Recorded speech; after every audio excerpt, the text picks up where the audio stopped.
చాలా చాలా మంది ఏమనుకుంటారు, మేము లేదు కదా ఎలా జరుగుతుంది అనుకుంటారు.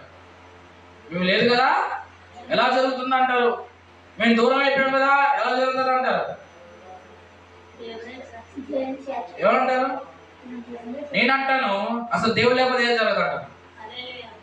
దేవుడు లేకపోతే ఏది జరగదు. కొంతమంది దేవుళ్ళ ఫీల్ అయిపోతారు, నేను లేకపోతే ఏది జరగదని. అది నువ్వు అనకూడదు.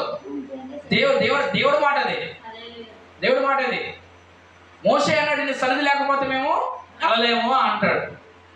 దేవుడు అంటే నేను రాను అంటాడు. దేవుడు లేదు మీరు రావాలి, మీ సన్నిధి లేకపోతే మేము వెళ్ళలేమని మోషే అడుగుతాడు.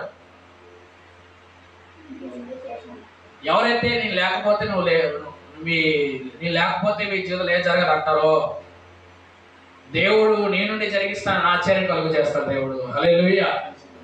నేను లేకపోతే అన్నవారు ఎదుటే దేవుడే ఉండి అది లేకపోతే ఏంటి, నీతో ఉన్నా నేనే జరిగిస్తాను అంటాడు దేవుడు. హల్లెలూయా. కనిపించడు కానీ కార్యం జరిగిపోద్ది. దేవుడు కనిపించడు, వాళ్ళు కనిపిస్తారు. కనిపించకుండా కార్యం జరగడం ఆశ్చర్యమా? మనుషులు కనబడి కార్యం జరగడం ఆశ్చర్యమా? దేవుడు కనబడ్డ కానీ ఆ కార్యం మాత్రం కనబడుతుంది అందరికీ. హల్లెలూయా. కార్యం కనబడుతుంది. కాబట్టి పిల్లరా, దేవుడు లేకపోతే ఏమి జరగదు మన జీవితంలోని. అందుకే నెబుకద్నెజరు మీ ముగ్గురు మనుషులు ఇస్తాం కదా, 4వ వ్యక్తి ఎక్కడ చూస్తాడు అని ఆశ్చర్యంగా చూస్తున్నాడు. ఆశ్చర్యం చూస్తున్నాడు.